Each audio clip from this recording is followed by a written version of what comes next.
Hey everybody, so today I want to teach you 4 of my favorite Primus basslines.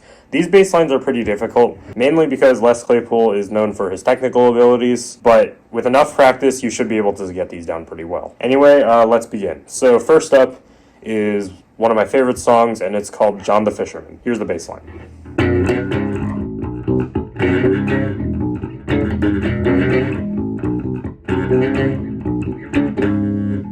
Okay, so it's in the key of C sharp minor, and it utilizes chords. It's mainly based around eighth notes, as you can see. Well, it's all eighth notes, but it's driven by these very big octave and fifth power chords. So, yeah, let's get into it.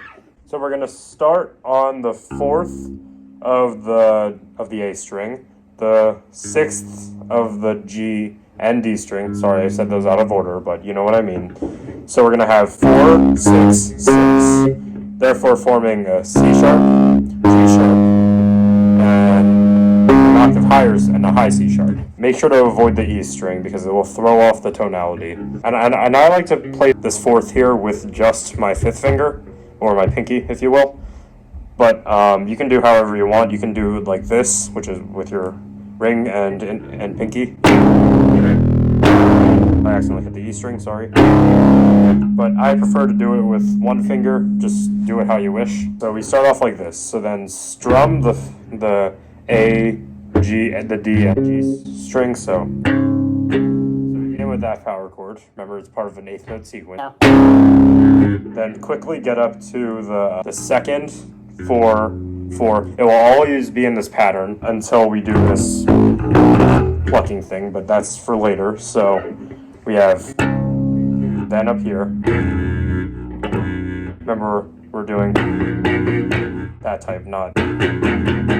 Well, you can do whatever you want, but I prefer doing this. Anyway, so we have then 1 half step higher. So we have a C, 5th and octave there. Practice. Then we're gonna go back to the C sharp, so it's a very chromatic sequence there for those 3 chords. So just practice. So now we're gonna move on to this plucking session. So we have, so that's 4 eighth notes. Then finally we reach this.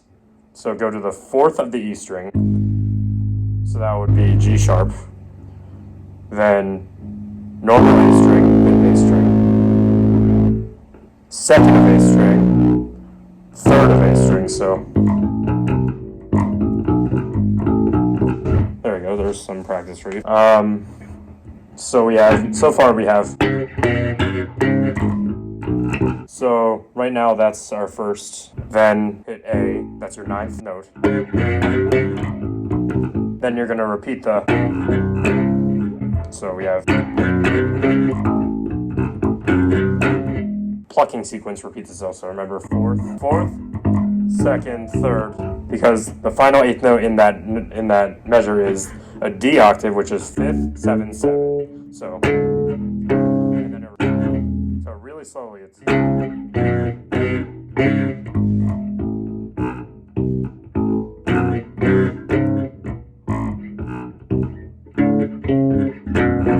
And slowly speed it up.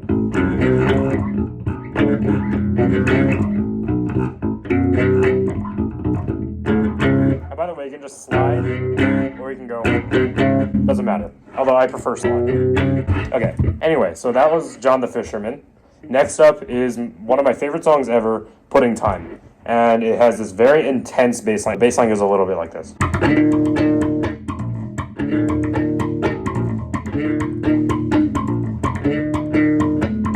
Okay, so it's pretty intense, as you can see. So as you can see, we use chords again, like the last one. Strumming, slapping, unlike last time, and then hammer-ons.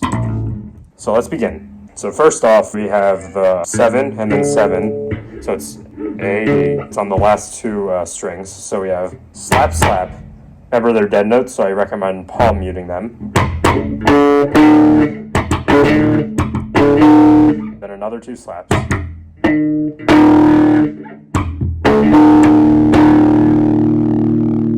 Then open up the E string, slap. Those are 8 notes. So so far we have.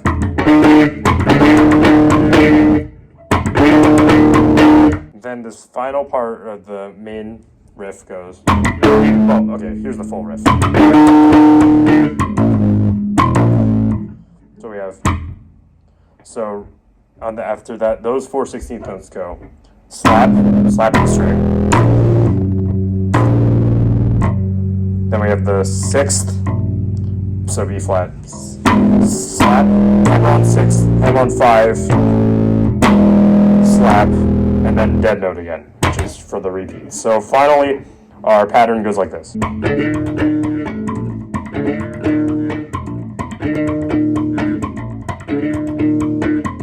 Anyway, so next up is another one of my favorite songs called Jerry Was a Race Car Driver. It utilizes tapping, unlike any of the rest of these. So, and here's how it sounds.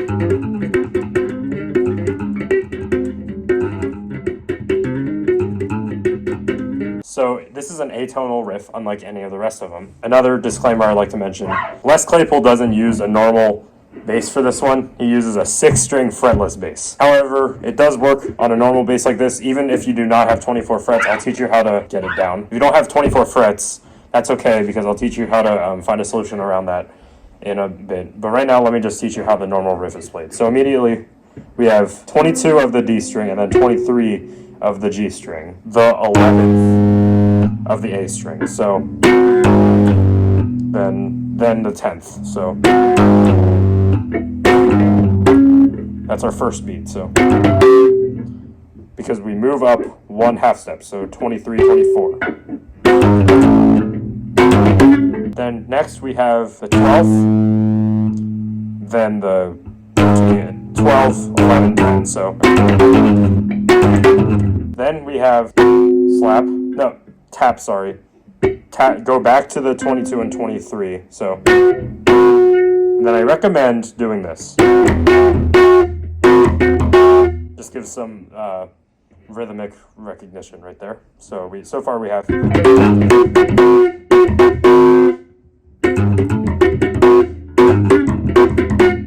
And finally, we move down a string, so to the D string. Remember to take your hand off in time so this can be heard. 10, 11, 13. So miss this 12, get to the 13. So we have.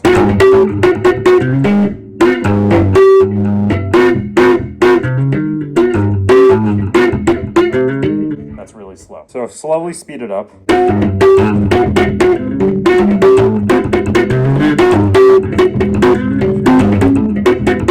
Remember, the fretted bass can hurt a little bit, but you'll get used to it over time, like most of these things. Anyway, so if you don't have a 24 fret bass, quick solution for you. So because the notes C and F sharp are used, it's a tritone, or an augmented fourth, and C is the central note between an F sharp octave.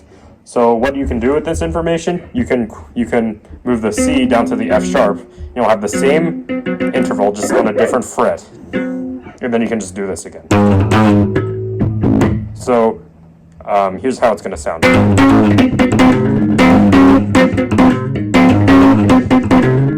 you go. And then you can hear the D flat and the G right there too. So just one more time. Finally, here's my favorite riff out of all of these. By far the most difficult, Tommy the Cat. Here's how it goes.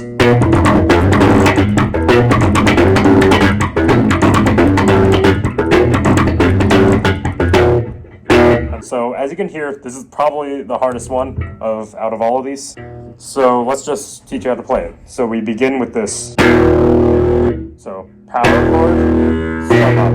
So okay, then slap the E string, hammer on to the 3rd or G, and then slap the G twice. So we have this so far. Quickly move your index finger to the next half step up, so the 3rd, and pop this one. So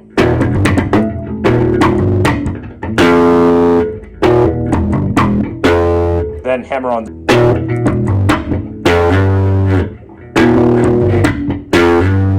Moving any farther, This is when the bass line starts to get disputed over, because no one really knows what Les Claypool does here. Here's how I learned it. This is not the correct way. This is just a way. It sounds good many ways, but here's the way I learned. So we have, so we end it there, go up to the 7th. So this is a 7th octave right here. So the 7th interval, sorry. A, G. So we have flat the A, move down half step. So now we have this very dissonant interval here. So slap, pop, slap, slap, pop, pop, and then go to the G. So now we have an octave. That's the whole riff, and then here's how it's played.